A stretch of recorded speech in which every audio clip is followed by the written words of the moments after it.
Era un martes. Normal. Nadie recuerda un martes, ¿verdad? Pero Tomás sí. Porque ese fue el día en que comenzó a escuchar voces. No en su cabeza, no en sueños, no como un loco, sino en el aire, en los ascensores, en las puertas cerradas, en los silencios. Y lo más extraño era que las voces sabían cosas que nadie más sabía. Tomás era alguien como vos. Trabajaba 8 horas al día en una oficina sin ventanas, donde las plantas eran de plástico y los relojes estaban siempre mal. Tenía 33 años, soltero. No era particularmente especial, pero tenía una certeza. Algo en su vida estaba apagado, como una radio mal sintonizada. Y fue entonces cuando comenzaron. La primera vez fue en el tren, de camino a casa. Una voz grave susurró justo a su oído: "No bajes en tu estación". Tomás se giró. Nadie. Todos mirando sus celulares. El sonido no venía de ningún parlante. Sintió la piel erizarse. Y por alguna razón, le hizo caso. Siguió hasta la siguiente parada. Cuando llegó a casa, vio la noticia. Un hombre se había arrojado a las vías justo en su estación. A partir de ese día, las voces se volvieron más frecuentes. Le advertían de cosas. Le decían qué camino tomar, qué calle evitar, qué persona no debía mirar a los ojos. Pero no siempre eran advertencias. A veces eran susurros que le decían: "Ella te está mintiendo. Ese ascensor va a fallar. Hoy no entres a esa oficina". Y siempre tenían razón. No sabía si eran ángeles, algoritmos, su subconsciente o algo más. Lo único claro era que las voces lo estaban protegiendo. Pero todo cambió el día que escuchó una voz nueva. Una que no susurraba, gritaba. Estaba solo en su departamento. Las luces parpadeaban. Y la voz por primera vez no lo advertía, lo acusaba. Vos los dejaste morir. No escuchaste cuando debías. No era vos a quien debíamos cuidar. Tomás se levantó de un salto. Corrió al baño. Se miró al espejo. Sus pupilas estaban dilatadas. No estaba drogado. No estaba dormido. Pero no estaba solo. En el espejo detrás de él, la sombra de un niño.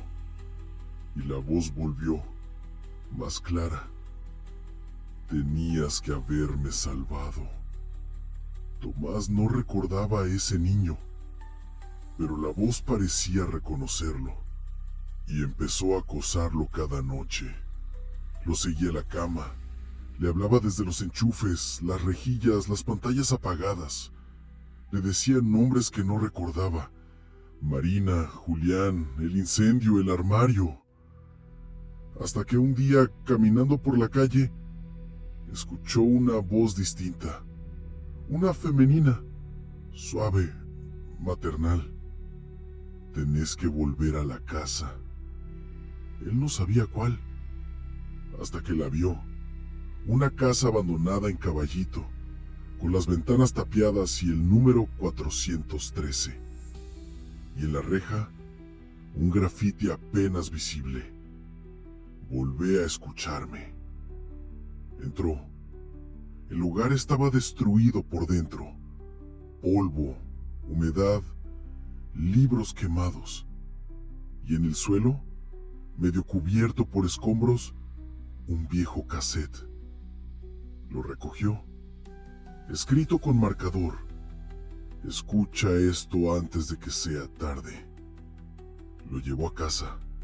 Consiguió una casetera vieja en Mercado Libre. Rebobinó. El cassette sonaba con interferencia, hasta que se oyó una voz, la suya, pero más joven, más aguda, más asustada. No lo encuentro. Marina dice que se fue a esconder. Hay humo. No puedo respirar. Tengo miedo. Era su voz, de niño, durante un incendio. Una memoria que su mente había borrado. Tomás cayó de rodillas. La verdad volvió como una explosión. Él había sobrevivido a un incendio, pero su hermano no. Él se había escondido. Su hermano lo buscó y murió atrapado. Las voces no eran ajenas. Eran partes de su mente, fragmentos de culpa, trauma, advertencia y también partes de su hermano. El niño del espejo, las advertencias en el tren, todo era su forma de seguir vivo en él. Esa noche, Tomás durmió en paz por primera vez en años. Las voces no desaparecieron, pero ya no lo asustaban. Ahora sabía quiénes eran y por qué lo guiaban.